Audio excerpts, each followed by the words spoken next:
Donc je pense que vous commencez à m'entendre et on va vérifier, justement les, les informations techniques. Déjà, est-ce que vous m'entendez? Est-ce que, vous me voyez? Normalement, tout est bon de mon côté, mais je préfère vérifier avec vous. Donc, si vous pouvez m'informer que pour vous, tout est OK, super. Donc vous m'entendez et vous me voyez, c'est parfait. Je vous remercie pour votre retour. Donc,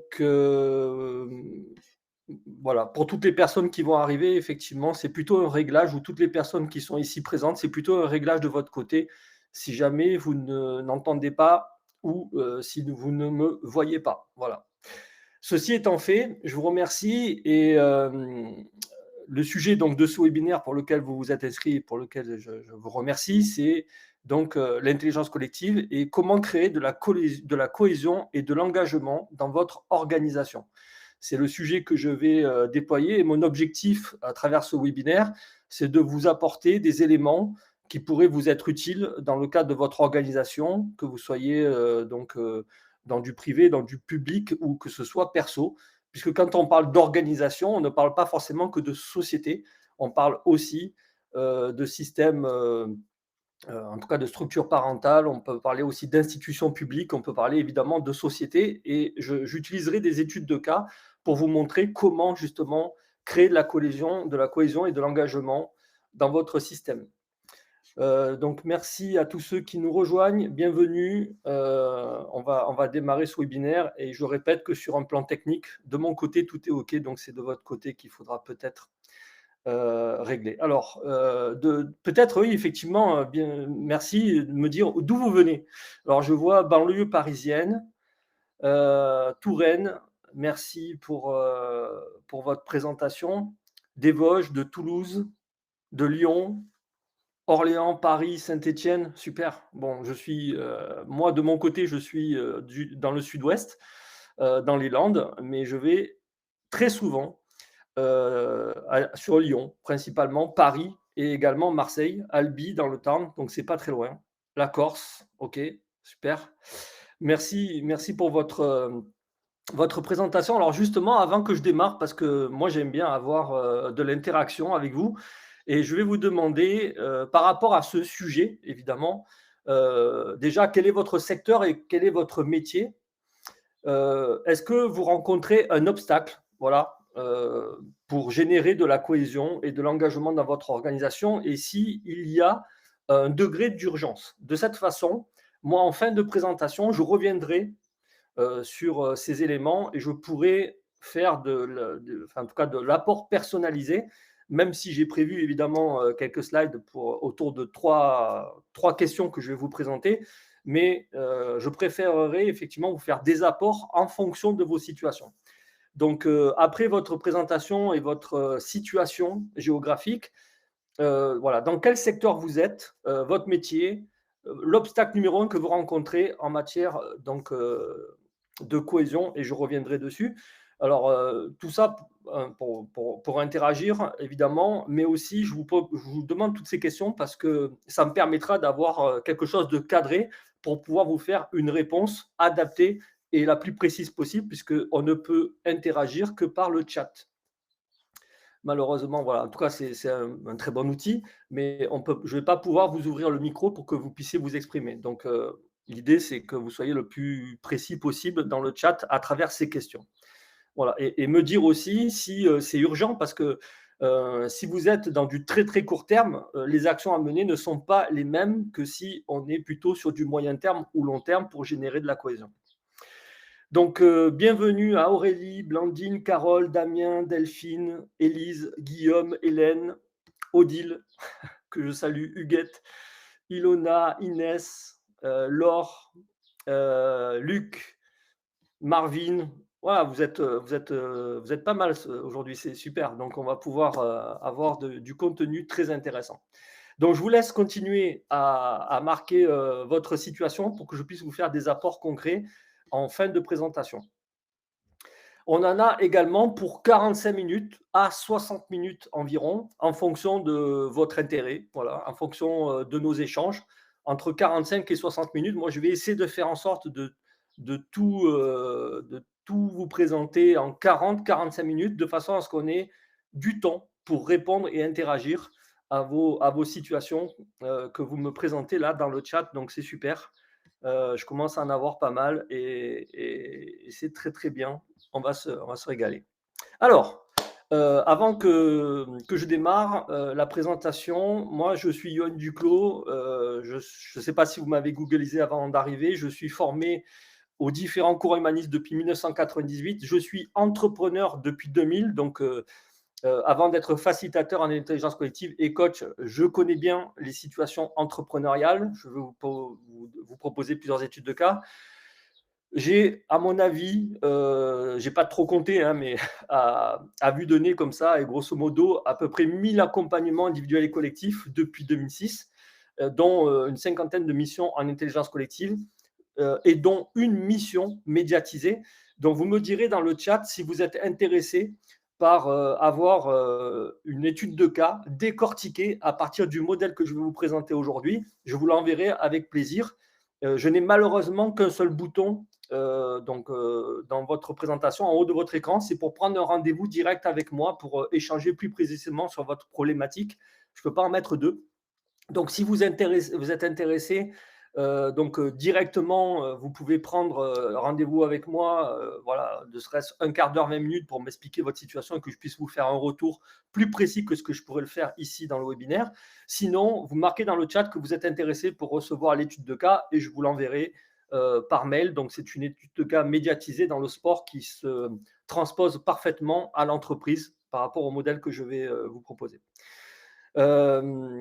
Également, donc vous avez vu que j'ai l'étiquette Odeby. Odeby, c'est quoi? C'est un cabinet que j'ai créé en 2006 et que j'ai transformé en 2014 donc en organisation, justement, en un collectif de coachs et dont cette marque a pour mission de garantir à nos clients une qualité de prestation transformationnelle par des professionnels de l'accompagnement labellisés Odeby, c'est-à-dire que tous les coachs étiquetés Odeby ont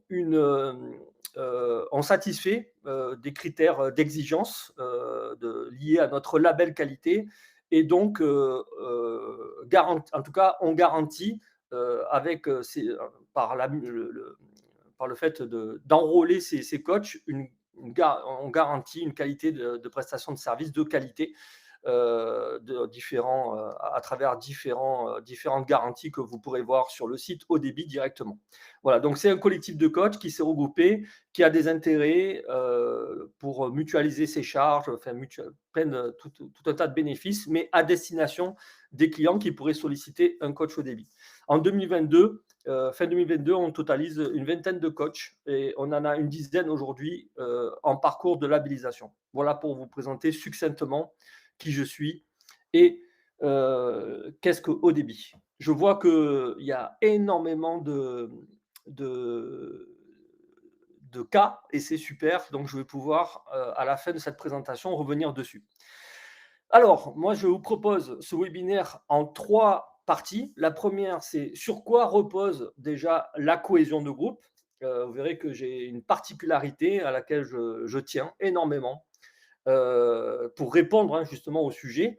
Donc, créer de la cohésion et l'engagement dans une organisation. Déjà, c'est répondre sur quoi repose la cohésion. Et enfin, comment engager et mobiliser vos équipes. Donc, c'est la deuxième partie de ce sujet. Mais aussi, en troisième partie, qu'est-ce qui pourrait empêcher l'émergence de l'intelligence collective? Parce que pour moi, quand on parle de cohésion, on parle aussi d'intelligence collective, donc ce qui diffère très légèrement de ce qu'on peut trouver sur Internet, sur tout ce qui est intelligence collective.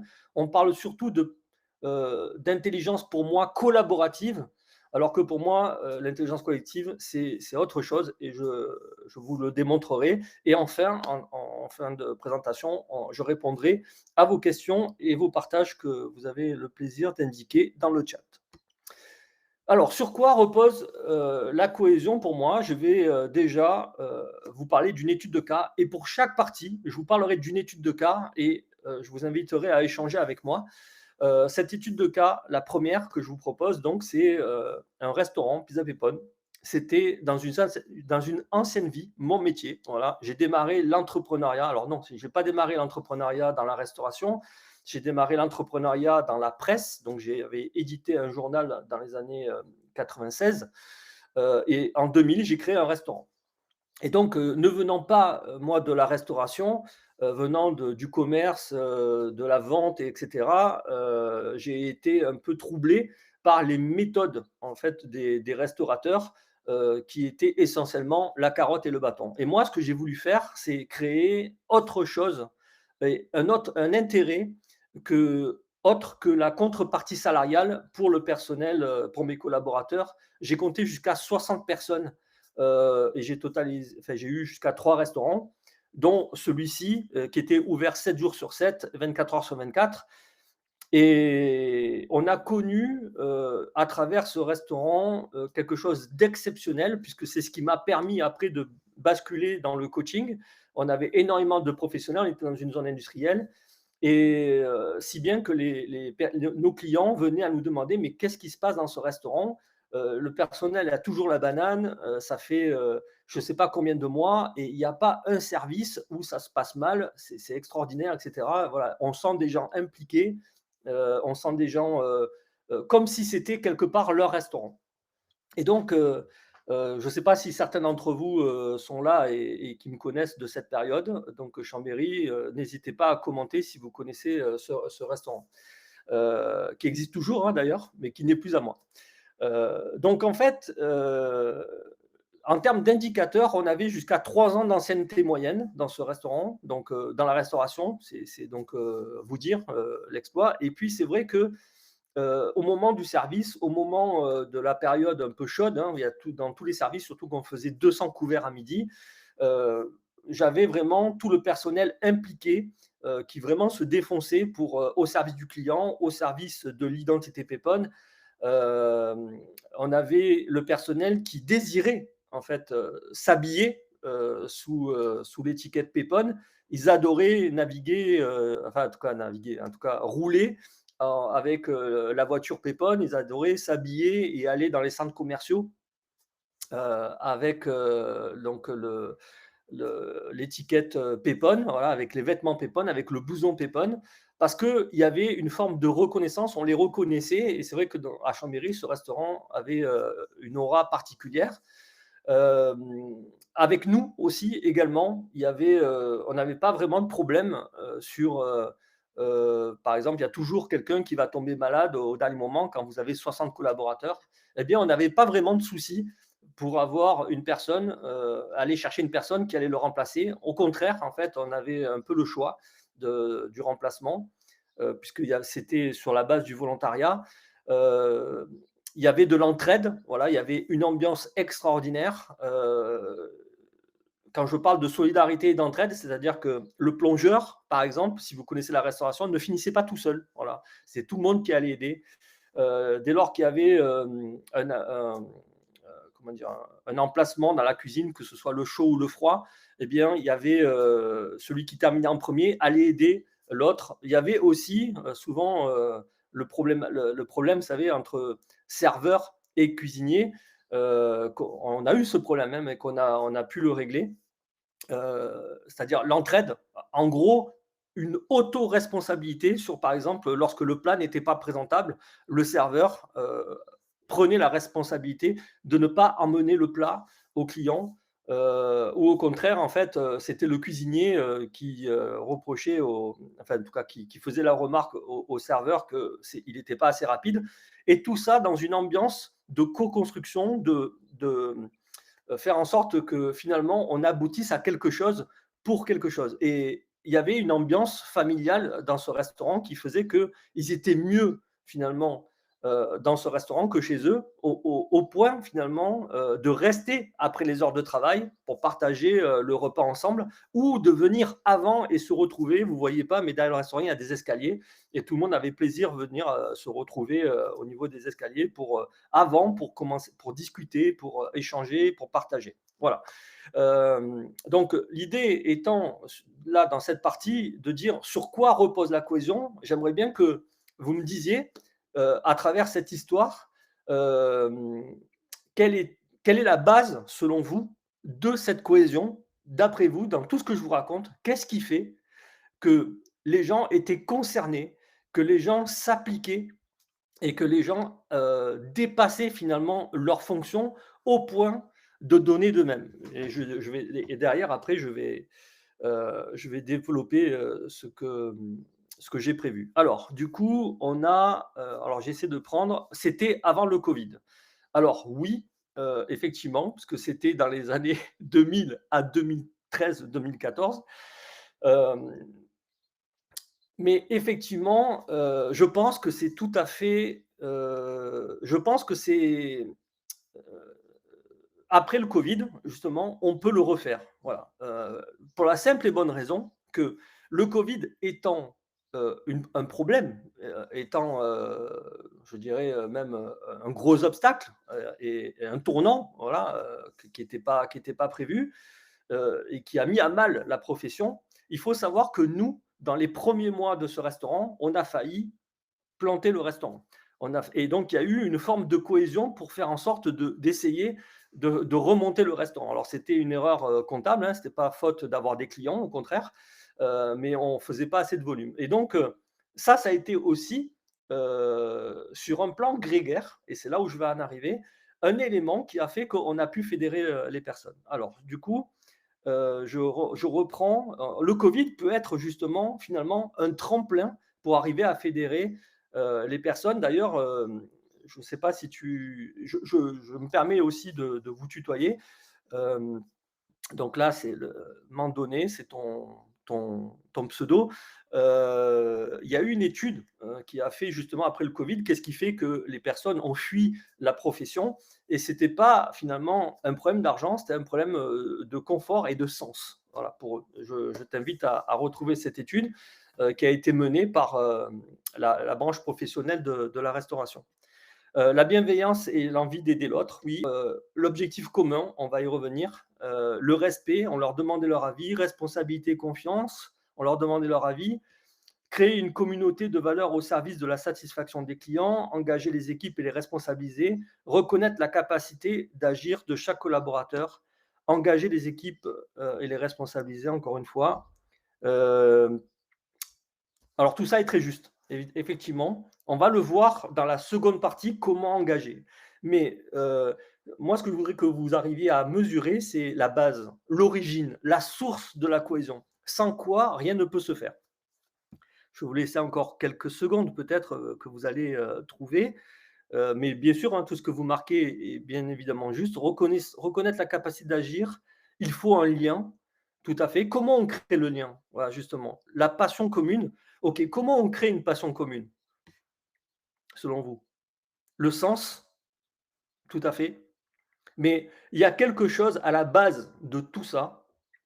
Trouver une direction commune, bien sûr, c'est juste. Le sens commun, on l'a créé ensemble, effectivement. On l'a créé ensemble, mais il y a quelque chose pour moi, qui est le facteur clé de la cohésion. Actuellement, c'est le cas dans toutes les branches pro, la quête de sens et l'implication, tout à fait. Bien se connaître avant tout. Alors ça m'intéresse, Carole. Ça, c'est ça, exactement. Tu vois, c'est bien se connaître avant tout. C'est-à-dire qu'avant de penser au sens commun, au projet commun, au plus petit dénominateur commun, c'est se connaître, effectivement. Les valeurs, exactement. On va voir ça. Travailler sur un pied d'égalité entre tous les salariés, connaître le besoin des autres avant de penser à soi, des similitudes entre les personnes engagées. Ça aussi, c'est très intéressant, tu vois. Des similitudes entre les. Comment on arrive à créer des similitudes entre personnes engagées? Je vous laisse continuer. Engagement et motivation, super. Merci beaucoup. Moi, je vais vous enterrer. Je vais, pardon, je parle trop vite parce que j'essaie de vous donner un maximum d'infos. Donc, je vais vous amener sur le terrain de la biodiversité. Ok. Et quand on regarde les fourmis, les abeilles, les étourneaux, donc ce sont des animaux sociaux pour ce qui concerne les abeilles et les fourmis, mais au niveau des étourneaux, c'est des animaux plutôt communautaires. Et donc, on a des choses à apprendre de ces organisations-là, de ces animaux, parce que au final, ils n'ont pas le même cerveau que nous. En tout cas, il leur manque, la partie préfrontale qui nous différencie de ces animaux, parce que nous sommes aussi des animaux sociaux. C'est que, au final, il y a, quelque chose d'instinctif. Vous voyez, une fourmi, c'est pas une abeille, c'est pas un étourneau, et c'est pas la question, du mélange ou de la non-diversité, c'est une question d'identité et de conscience de ce que ces animaux sont et pourquoi elles sont réunies. Alors pourquoi? Hein, c'est-à-dire en 2 mots, dans quelle direction? Et souvent, c'est donc, effectivement assurer la survie de l'espèce, mais nous ne sommes pas vraiment différents et on s'aperçoit qu'il y a, déjà une conscience, une identité, une base commune qui est très instinctive. Avant que ce soit participatif, que ce soit organisé, que ce soit réfléchi, que ce soit, animé, c'est d'abord la conscience, de ce que nous sommes et c'est, un célèbre, entraîneur, un sélectionneur français dont je reviendrai, Claude Onesta, qui disait qu'une équipe, une équipe qui performe n'est pas celle qui cumule des talents individuels, mais c'est celle qui n'a plus peur de se montrer telle qu'elle est. Donc, ce qu'il voulait dire par là, c'est qu'à partir du moment où dans une équipe, je n'ai plus peur de me montrer tel que je suis, c'est-à-dire avec un maximum d'authenticité, parce que je sais que finalement, mon collègue ou l'autre personne du groupe a aussi des similitudes, ou au contraire, a peut-être des diversités, des divergences d'opinion, mais je les connais.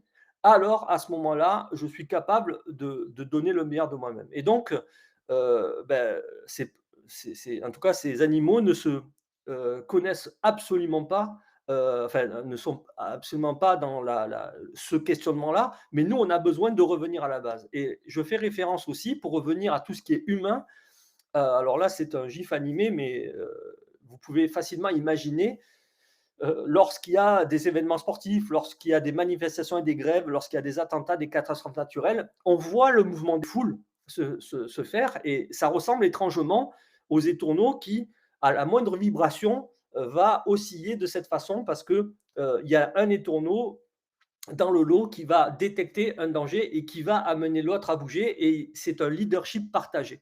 Donc c'est pour ça que ce sont des animaux communautaires, comme les moutons, hein, par exemple, parce qu'il n'y a pas vraiment d'organisation complexe. Alors que chez les abeilles, chez les fourmis, chez les loups, il y a une organisation complexe qui permet de répondre à des problématiques complexes. Mais il y a cette base commune, il y a cette entité commune. Et c'est ce qu'on retrouve justement dans ces événements, même si on parle, par exemple, de manière des hooligans, par exemple, qui sont une forme d'intelligence collective, alors pas du tout à la connotation bienveillante et autres, mais il y a une identité commune. Il y a cette base qui soude les hommes et les femmes comme étant un socle commun, en tout cas une source et un socle commun. Et donc, j'en arrive justement à quelque chose de plus organisé qu'une catastrophe naturelle. J'en veux pour preuve l'épopée sportive à travers France 98, le handball, les experts, ou le rugby aujourd'hui, où il y avait cette identité commune, ce socle commun avant de penser à une organisation. Il y avait une osmose, une alchimie, que d'ailleurs, si vous avez vu le film Les yeux dans les bleus, comment dire, c'est dit, c'est formulé par les joueurs. Il y avait une forme d'égrégore. Et avant tout, la cohésion repose sur ça, sur l'hyperconscience, sur un côté assez tribal finalement, une communion, un ancrage, une appartenance. C'est quelque chose qui est aussi intemporel.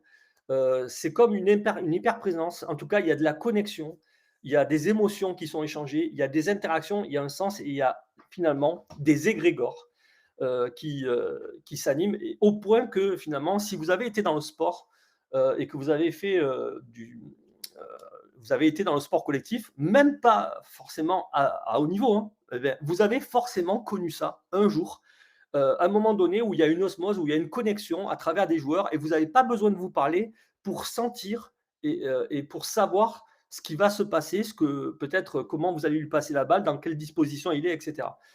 Et donc c'est ça en fait pour moi la base de la cohésion qu'il faut à tout prix reproduire avant de penser au projet commun, c'est-à-dire avoir la conscience de qui nous sommes avant de commencer à envisager quelque chose en commun. Et donc là, j'en viens à l'intelligence collective. Pour moi, on est trop souvent, quand on parle d'intelligence collective, dans le mode participatif. Donc on est dans la collaboration, on est dans la collaboration, la coopération. Vous voyez, c'est des choses, mais qui sont de l'ordre de la gouvernance adaptative. Donc, c'est le mode préfrontal hein, qui gouverne, avec effectivement aussi des émotions, mais on n'est pas dans tout ce qui est grégaire et ce qui est instinctif et qui, pour moi, fait le socle et la base justement de quelque chose de solide et durable à l'avenir. Voilà. Et donc, moi, c'est sur ce terrain-là qu'on n'a pas trop l'habitude d'aborder, qui me paraît être important de revenir à travers cette étude de cas que je vous ai racontée, parce que c'est complètement ça qu'il y avait. Bien sûr qu'il y avait le sens du service, bien sûr qu'il y avait le sens de faire son job, mais quel était le lien? Qu'est-ce qui faisait que les gens euh, se donnaient à plus de 200% pour servir le client? Eh bien, c'est ce sentiment d'appartenance qu'il y avait à travers le nom, à travers tout un tas de choses que je vais vous développer maintenant, c'est-à-dire comment on va engager et comment on va mobiliser des équipes à partir de ça. Alors, là, je vais vous parler d'une nouvelle étude de cas. Donc, une clinique de Bonneveine qui appartient au groupe Avec. Donc là, on va changer, on va rentrer dans le domaine santé. C'est Fabrice Julien qui a été DG de cette clinique et qui a repris cette clinique dans les années 2010. Alors, à la barre, tout simplement, avec le groupe Avec. Alors, c'est pas une petite clinique hein, dont là, je suis en train de vous parler. C'est en 2012. Okay donc, le groupe s'appelait Doctogestio avant 2012. Il est devenu groupe Avec, situé à Marseille, évidemment. Euh, donc, ils ont repris à la barre et aujourd'hui, cette clinique a la meilleure note possible, qui est A pour la qualité et la sécurité de ses soins. Et quand je vous dis que ce n'est pas une petite clinique, c'est qu'on parle là de 8000 séjours hospitaliers par an, on parle de 6300 interventions, de 100 000 actes, on parle de 250 personnes. Donc, elle dispose d'un centre de radiologie, d'un centre de consultation pluridisciplinaire. La clinique offre des soins de proximité et de qualité, ainsi que des consultations externes pour tout le monde. Mais ce qui est intéressant, c'est que Fabrice Julien, au moment où cette clinique est reprise, parce qu'elle était destinée à fermer, hein, elle était en train de faire des faillites, il a choisi de démarrer et de manager par le sens et le bien-être au travail. Donc là, il est parti dans une optique de dire: «OK, il va falloir que j'implique et que tout le monde se sente concerné». Et vous voyez, encore une fois, on part d'une difficulté. Vous voyez? Donc il va falloir presque qu'on en revienne à quelque chose de très grégaire et de l'ordre de la survie pour générer de la cohésion. Alors, on n'est pas obligé d'en arriver jusque-là, justement. Hein, qu'est-ce qui fait que finalement, à partir d'une difficulté, on arrive à créer de la cohésion? Bref, et donc Fabrice Julien était là à ce moment-là et a choisi de manager par le sang. Donc, il a impliqué tout le monde. Aujourd'hui, ses meilleurs recrues, en tout cas, il est soumis à la même difficulté que tous les autres centres hospitaliers, que tous les professionnels de santé à l'heure actuelle. Il y a une pénurie d'emploi et pourtant, lui, aujourd'hui, il n'y a pas de, il y a pas de personnel manquant. Ce sont les médecins qui eux-mêmes, finalement, recommandent des personnes pour travailler dans cette clinique. Il a mis immédiatement en place des ateliers Codev.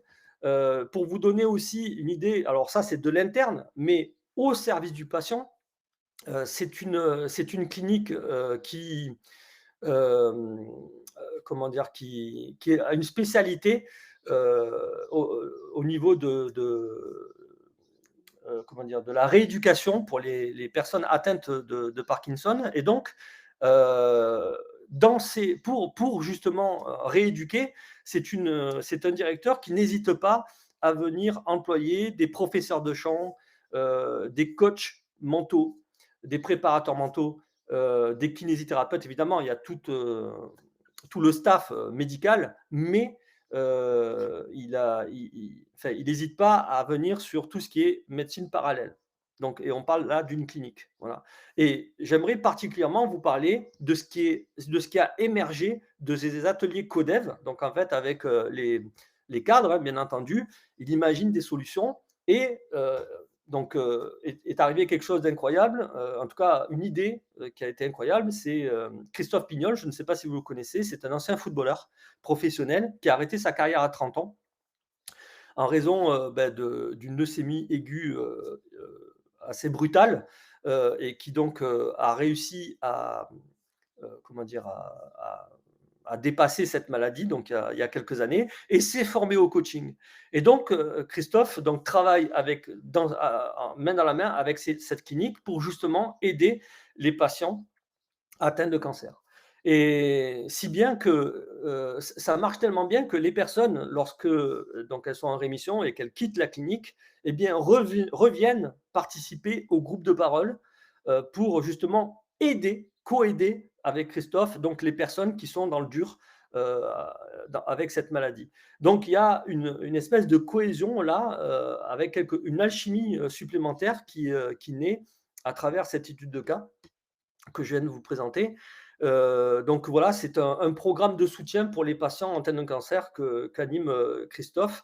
Voilà, donc il apporte un soutien émotionnel supplémentaire, en plus des soins, bien entendu, hein, on n'est pas en train de parler de remplacement, mais en plus des soins, ce qui fait que finalement, cette clinique a une recommandation positive au niveau régional, puisque les patients cherchent à venir être soignés dans cette clinique et que aujourd'hui, ils sont plus dans le choix qu'autre chose. Donc voilà, j'en ai fini avec ces types de cas. Et là, j'aimerais aussi avoir votre avis sur, d'après vous, qu'est-ce qui fait que on est sur des critères de mobilisation et d'engagement des équipes internes à participer, à contribuer, à apporter de la valeur ajoutée, mais aussi au niveau finalement des clients qui eux-mêmes vont venir également apporter leur contribution une fois qu'ils sont sortis, tellement ils se sentent impliqués et ils ont envie de restituer auprès des personnes qui sont encore en souffrance identité, valeur, sens. Bien vu, effectivement. On remet l'humain au cœur des organisations, un management exemplaire. Tout à fait. Quoi d'autre encore pour vous? Vous pensez? Quels sont les critères de mobilisation et d'engagement à ce moment-là, dans cette étude de cas pour vous, vous pensez? Alors, en plus de tout ce qu'on a dit, évidemment, puisque là, il y a une identité forte, OK? Cette clinique de Bonneveine du groupe avec a une forme d'indépendance puisque, évidemment, il y a la notion, de rentabilité, hein, que le directeur, ne perd pas de vue et dont son PDG lui rappelle. Mais à partir du moment où, heu, il y a, cette recommandation et comment dire, cette aura en fait qui circule et le fait qu'on ait des gens qui veulent sans arrêt venir et qu'on ait suffisamment de personnel fait que on en arrive à la rentabilité. La rentabilité est une conséquence, ok? C'est-à-dire que c'est pas ce qui est visé directement. Ce qui est visé, c'est la concentration sur l'ici et maintenant et ce que nous faisons. La direction, prendre soin, on utilise l'intelligence émotionnelle, effectivement, implication des équipes, pas de management pyramidal. Alors, on va en reparler de ça. Adhésion à la vision partagée par le directeur, tout à fait. Heu, exactement, adhésion à la vision partagée par le directeur, OK. Alors je vous laisse continuer, je vous montre le modèle sur lequel, en tout cas, nous reposons, toutes nos interventions. Premièrement, déjà, il y a une notion d'identité. C'est-à-dire qu'on va chercher effectivement, à travers ce que je vous ai présenté dans la cohésion, c'est quoi l'origine? C'est quoi la source de qui sommes-nous? On ne peut pas imaginer aller quelque part ensemble si on n'a pas conscience déjà de qui on est. Voilà. Et ce qui nous différencie, ce qui nous unit, le socle commun. Et donc, le socle commun, c'est à travers une identité. Une identité, on la génère à partir du nom, à partir de l'histoire, à partir du territoire, des valeurs, de l'image, effectivement, qu'on véhicule et des talents. Et donc, ça veut dire qu'en gros, on va en arriver à des valeurs. Ok, c'est à travers des valeurs qu'on définit l'identité. Le problème, c'est que dans nos sociétés, dans les sociétés, le marketing passe par là et donne des valeurs qui ne correspondent pas à ce que nous sommes. Parce que des fois, ce que nous sommes ne correspond pas à ce qu'on voudrait.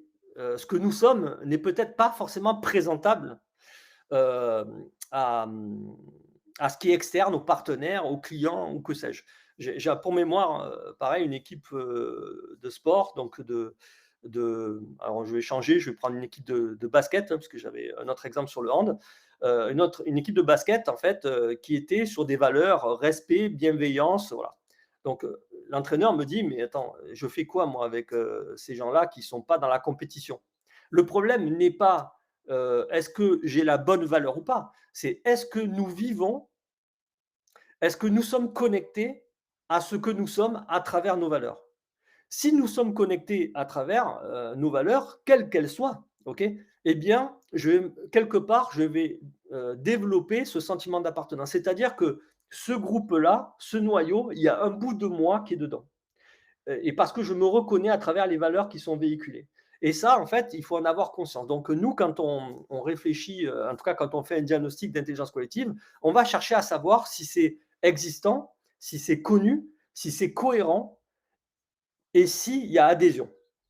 Parce que souvent, comme je vous dis, il faut afficher des valeurs. Donc, on les affiche sur son site internet et c'est souvent la communication qui est passée par là et ça ne correspond absolument pas à ce que les gens sont et à quoi ils s'identifient.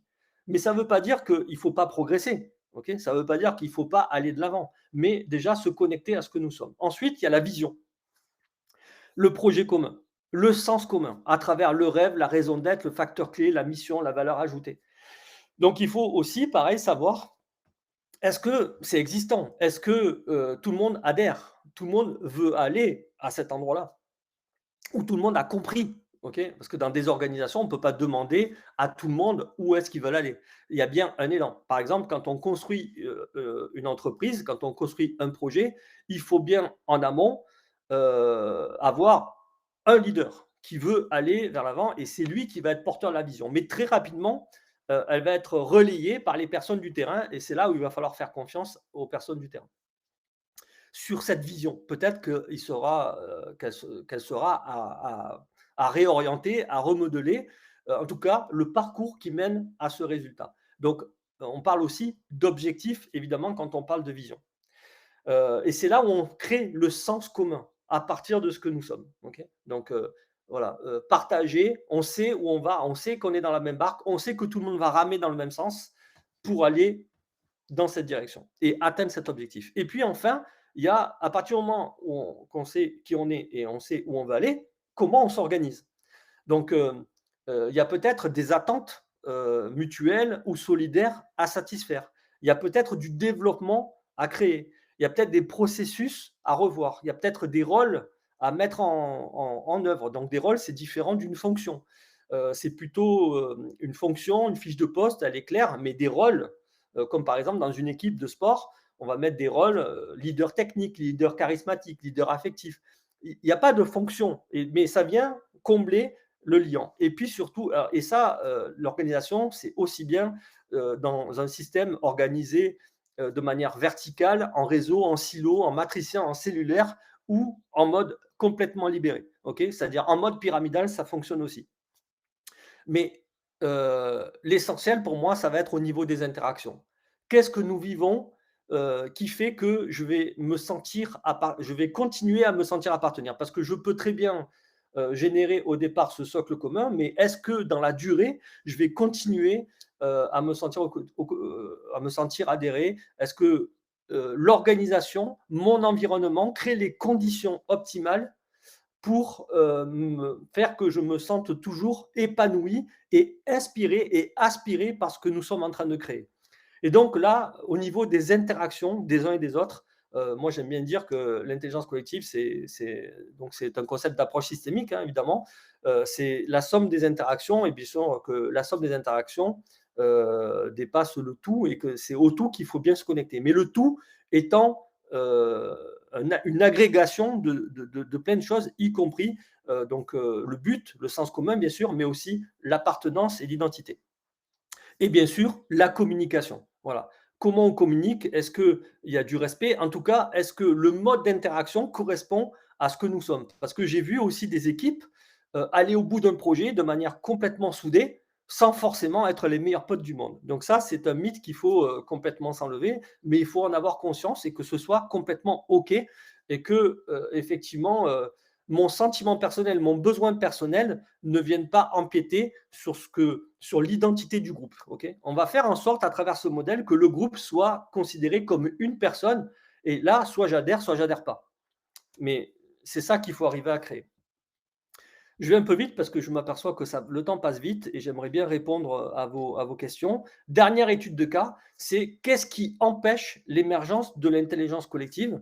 Donc là, je vais passer rapidement, mais c'est une MEX, voilà, une maison de l'enfance à caractère social, c'est-à-dire que mettre en place l'intelligence collective ne remplace pas les problèmes que vous rencontrez dans votre organisation. Okay, donc là, on est sur une MEX qui nous invite à générer de l'intelligence collective dans sa structure.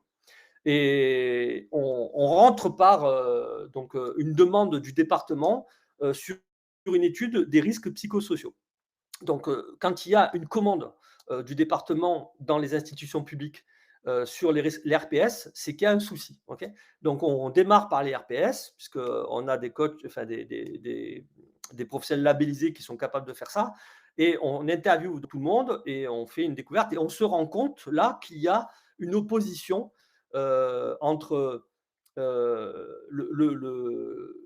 comment dire, un surcontrôle de la part du nouveau directeur qui vient mettre en place certaines choses de manière dure, alors que le personnel est là depuis peut-être en moyenne 15 ou 20 ans, qu'ils ont eu quelques années sans direction, donc ils ont pris une certaine autonomie, aussi évidemment des aises, euh, et ils n'acceptent pas forcément les nouvelles directives ni la façon dont c'est fait.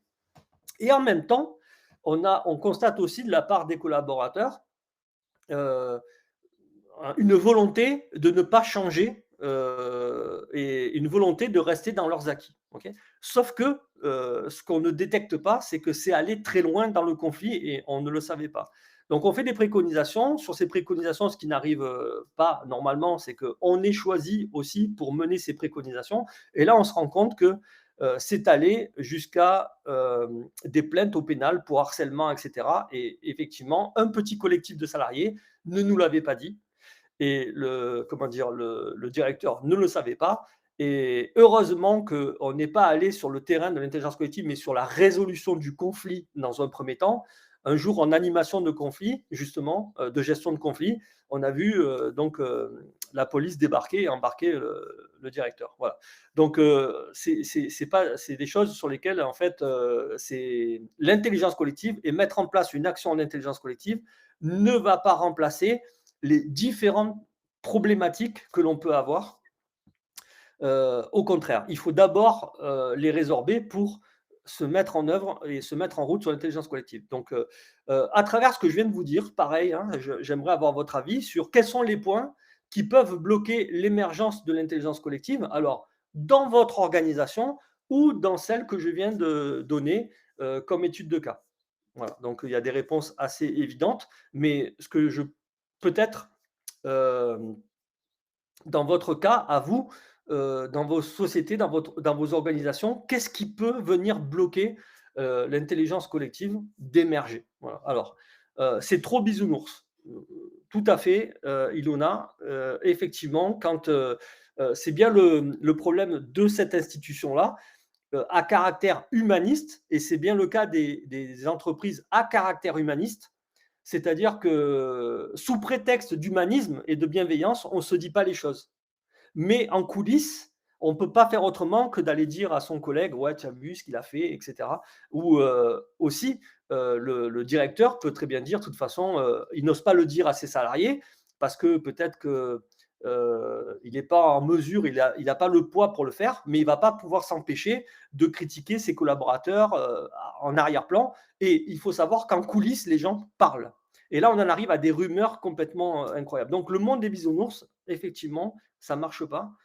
Les habitudes, la peur du changement, l'individualisme, les égos personnels, le refus du changement, le besoin de rester dans sa zone de confort, les non-dits, la peur du manager de perdre son pouvoir, la peur de s'exprimer, peur des représailles, des rumeurs. Effectivement, tout ça sont des facteurs qui font que l'intelligence collective ne va pas pouvoir émerger et l'intelligence collective ne va pas pouvoir non plus, euh, bien sûr, ça dépend le degré, ok, parce qu'il y a toujours des conflits. Il faut aussi des conflits, alors pas explosifs évidemment, mais c'est normal de ne pas être d'accord.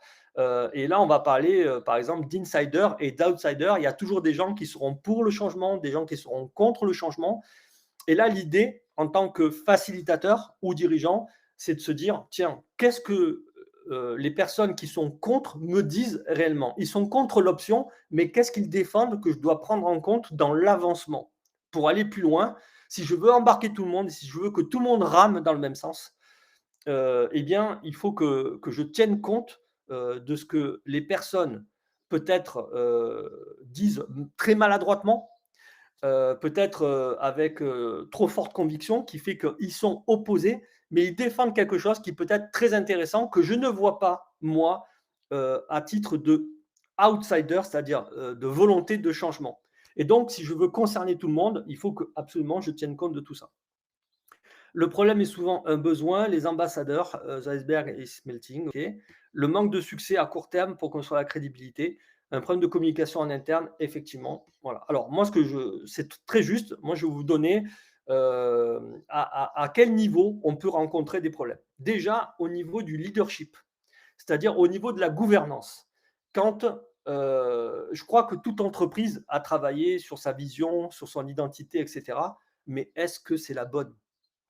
Bien sûr qu'il y a l'activité et on ne perd pas de vue. Mais aujourd'hui, dans un monde VUCA, ce qu'on appelle VUCA, c'est volatile, incertain, complexe et ambigu.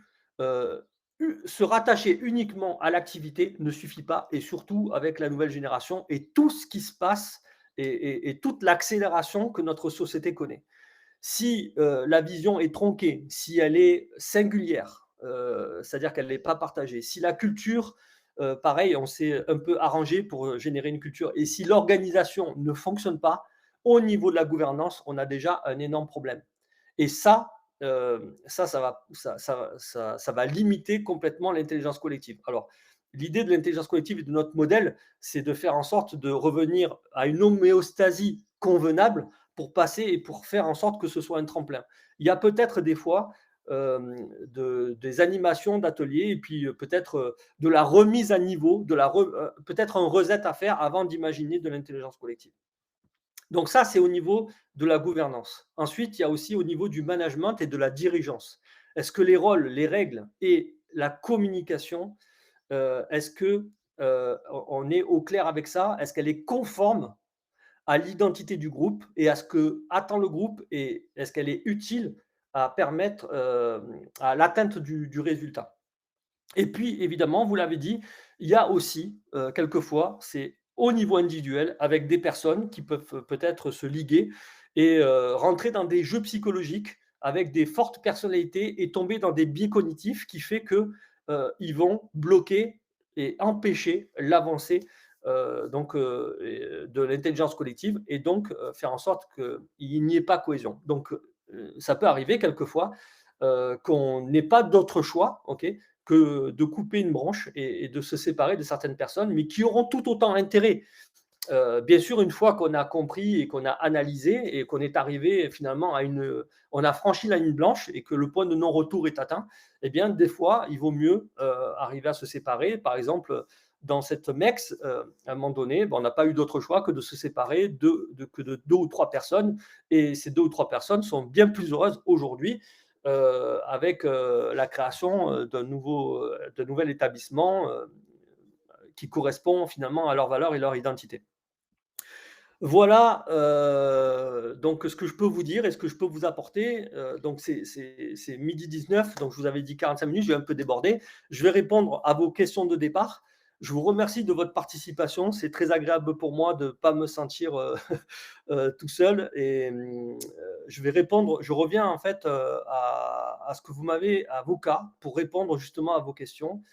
Donc, moment donné, architecture, dirigeant et sous-direction, architecte et ingénieur, OK.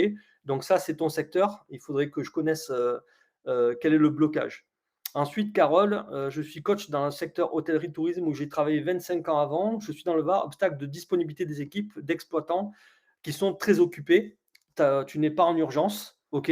Alors, si tu es coach interne, je ne sais pas, je suis coach dans le secteur de l'hôtellerie, mais quand on est coach interne, c'est vrai que c'est attention justement à ne pas être pris dans la politique, à garder bien sa neutralité et ne pas aller dans des sens privilégiés. Forcément, il y a un côté affectif qui se joue, donc soit plus proche de la direction, soit plus proche des salariés. Donc là, il faut bien faire attention si c'est ton cas. Obstacle de disponibilité des équipes d'exploitants. Alors là, si tu es coach externe, par contre, c'est est-ce que en réalité, les exploitants ont la volonté? Est-ce qu'ils sont éduqués à tout ça? Est-ce que justement, ils ne sont pas eux-mêmes, alors je connais bien les restaurateurs, les hôteliers, on est souvent dans la victimisation, dans la plainte, dans la déresponsabilisation. Je l'ai été en tant que restaurateur. Donc là, c'est beaucoup d'éducation à faire en amont, avant d'imaginer de l'intelligence collective. Donc pour moi, c'est du coaching individuel. Ensuite, LC, marketing, industrie, obstacle d'engagement dû au passif de l'entreprise, bureau, contre-production. Alors, moi, j'ai une bonne nouvelle à vous apporter, c'est que euh, ce n'est pas un problème qui est un passif. Je vous choque peut-être, OK? Mais en fait, il faut aller chercher, en fait, quand il y a un conflit, quand il y a un passif, quand il y a un problème, quand vous avez une personne qui est contre, sachez que, en fait, il faut prendre le contre-pied et se dire: «Qu'est-ce que cette personne me dit réellement?» OK? Parce que c'est un signe d'engagement, alors pas qui va pas dans le bon sens, peut-être, en tout cas dans le sens de l'avancée, dans le sens de, hem, heu, enfin de la direction de l'objectif, mais c'est comme je le disais tout à l'heure, c'est un signe de préservation. Donc heu, souvent, on se centre davantage sur les options qui sont mises en avant, sans forcément arriver à formuler ce qu'on défend réellement. Et là, avant d'imaginer de l'intelligence collective, c'est un peu comme l'identité, c'est avoir la conscience de qui nous sommes, quelles sont les valeurs, quelle est l'identité. Et bien là, c'est d'aller en arrière-plan, chercher ce que les personnes défendent, l'énergie qu'elles mettent à s'opposer. Ok. Ça arrive évidemment que des gens soient contre tout, voilà, bien sûr. C'est comme quand on est dans du coaching individuel. Bien sûr qu'il y a des personnes enfin, qui ont des pathologies, mais dans 95% des cas, c'est plutôt des névroses que de la pathologie. Et bien là, c'est pareil, et des névroses, on en a tous. Ben là, c'est pareil, c'est-à-dire un groupe n'est pas pathologique, un groupe est névrosé. Et donc, en fait, qu'est-ce qu'ils cherchent à défendre? Quel est le sens de leur énergie? Qu'est-ce qu'ils cherchent à préserver?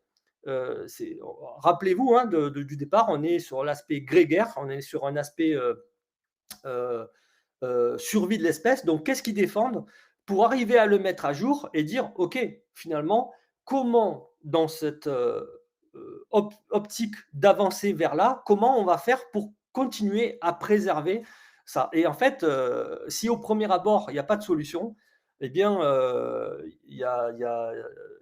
c'est en mode brainstorming qu'on va arriver à trouver cet accord parce que je ne crois pas. En fait, on débat souvent des idées, ok, mais on ne peut pas dire d'une personne qu'elle n'a pas que son ressenti est faux. On peut dire que l'histoire qu'elle se raconte et les arguments qu'elle propose sont faux, et ça va créer du débat d'idées, mais mon ressenti à la base, il ne peut pas être faux. Et vous allez avoir personne qui va dire c'est pas vrai, tu ressens pas ça. Par contre, la raison pour laquelle tu ressens ça, elle peut être discutée. Donc, il faut revenir à la base et sur ce qui est défendu pour moi. Je suis assistante sociale, mais aujourd'hui, c'est mon activité de présidente animatrice d'un conseil de développement. C'est de la démocratie participative. Notre collectif participe à l'élaboration des politiques publiques locales. Bon, tu vois, j'ai apporté une étude de cas qui peut-être a résonné. Alors, la démocratie participative, OK. Est-ce que tu connais, un problème, là-dedans?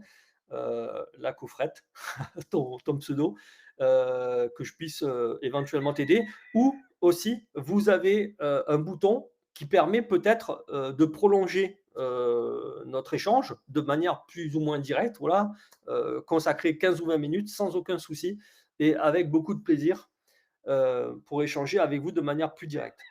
Accompagnement managérial, l'obstacle majeur pour introduire l'intelligence collective et la faire reconnaître, prise de conscience des dirigeants qui ne savent pas forcément et que l'on peut oser collaborer différemment. OK.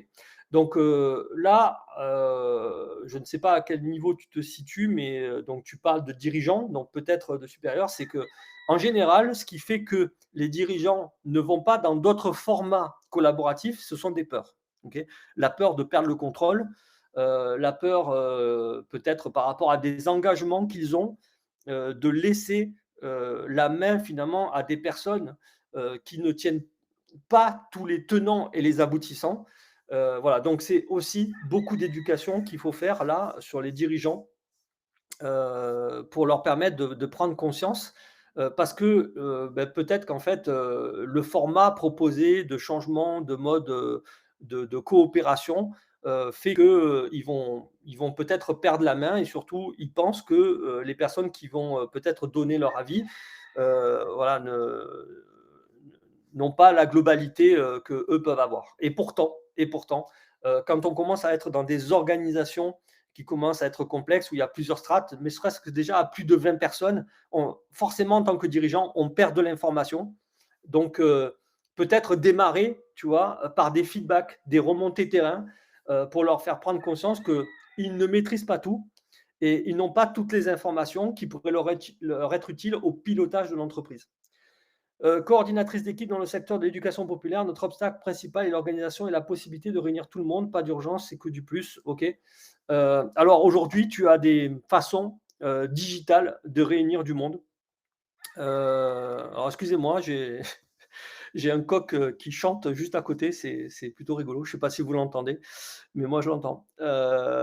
Donc effectivement, quand il y a de la distance, tu vas perdre peut-être en cohésion, mais par contre, tu vas peut-être arriver à tes fins et en mode digital, on arrive quand même à générer de la cohésion et se voir, tu vois, une fois par an, au contraire, peut souder. Par exemple, notre organisation, au débit, on est tous éclatés, géographiquement, on se réunit 2 fois par an et le reste, on est en mode digital et ça fonctionne plutôt bien.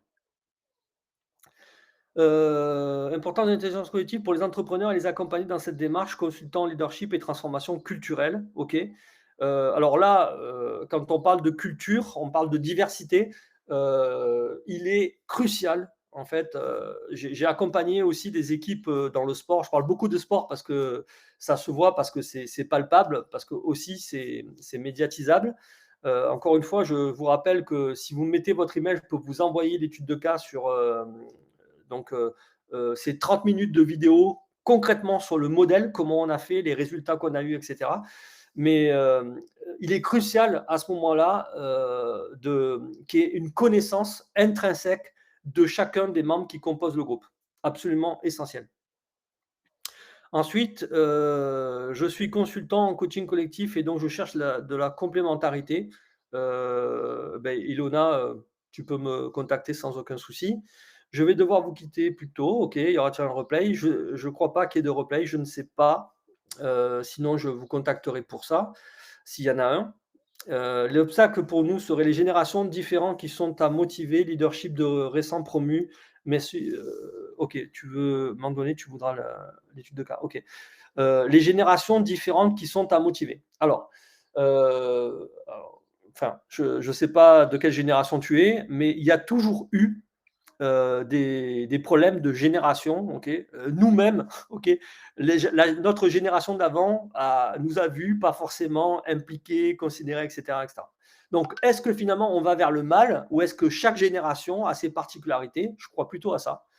Par rapport à l'évolution de la société.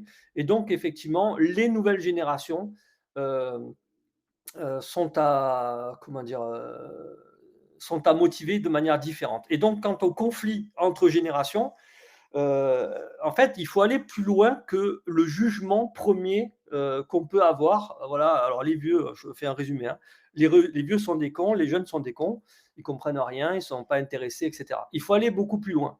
Et donc, ça, c'est un atelier justement de découverte à travers qu'est-ce qui fait, moi, en tant que jeune, par exemple, ma génération, par quoi elle est motivée, et qu'est-ce qui fait mon intérêt en tant que plus vieux, et faire en sorte que les différentes générations comprennent ce qui est sous-jacent et ce qui est intrinsèque et qui amène des différences. Okay, et nous sommes tous humains.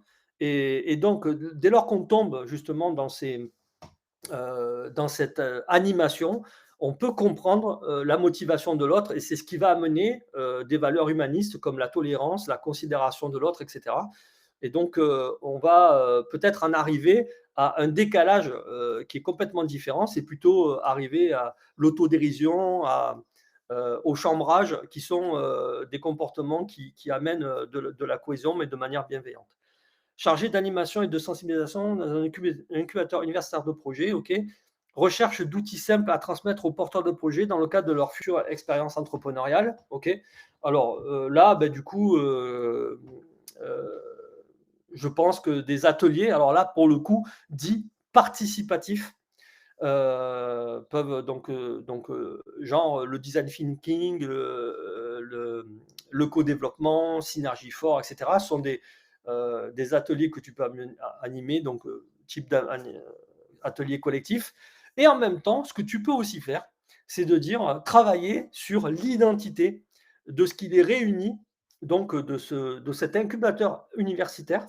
Qu'est-ce qu'il dit à travers son histoire, à travers son nom, pourquoi en fait venir dans cet incubateur universitaire plutôt qu'un autre. Je suis sûr qu'il y a des points de rattachement auxquels tout le monde se retrouvera, en tout cas pour les porteurs de projets, auxquels ils vont s'identifier et ils vont créer une forme d'unité. Voilà, j'ai répondu plus ou moins brièvement. N'hésitez pas à me transmettre vos coordonnées, de prendre rendez-vous avec moi pour continuer à échanger sur vos études de cas précis. Je serai ravi de prendre 15-20 minutes pour échanger avec vous. Tac, tac, tac. Alors, qu'est-ce que j'ai? J'ai eu de nouveaux commentaires.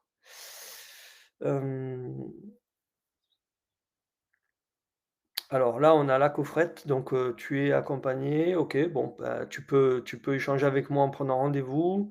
Merci, merci, merci. Merci à vous. Bah, écoutez, j'ai été ravi d'animer ce webinaire. J'espère qu'il vous a été d'intérêt et que vous allez puiser certains éléments qui pourront vous être utiles. Moi, j'ai une dernière chose à vous communiquer. Il s'agit de la place, en tout cas d'un événement. Je ne sais pas si vous vous rappelez de ce fait historique. Donc, c'est en 2011, c'est en Égypte, après une vague de violence. Euh, donc, un groupe de jeunes militants égyptiens se sont inspirés des mouvements de protestation similaires qui avaient eu lieu en Tunisie.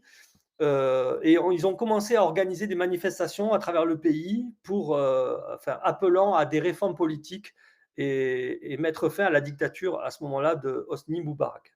Et donc, ce mouvement ça a rapidement dépassé les espérances, les attentes et le cadre de ces militants parce que ça a attiré des gens de toute classe sociale et de toute religion. Et les manifestations à cette époque ont largement été diffusées sur les réseaux sociaux et ont suscité un soutien international très important. Et en fait, les manifestants se sont laissés complètement envahir et déborder, alors avec beaucoup d'enthousiasme, mais et rapidement arrivé comment maintenir le mouvement pacifique et de manière efficace sans débordement. Et pour ça, il allait falloir s'organiser parce que, comme vous le voyez sur la photo, en fait, au milieu, on ne pouvait plus bouger tellement il y avait de monde. Et donc, ils ont commencé à créer des groupes de travail qui ont généré, enfin, qui ont géré, un groupe de travail à gérer la sécurité, l'autre à gérer la nourriture, l'eau, l'information. Ils ont commencé petit à petit à s'organiser de manière hyper rapide. Et cette fameuse place Tahrir a été un effort collectif et en tout cas un exemple enfin pour la communauté, pour le monde entier, hein, je dirais, de travail en commun pour un objectif commun afin de faire entendre quelque chose de vital et de très important.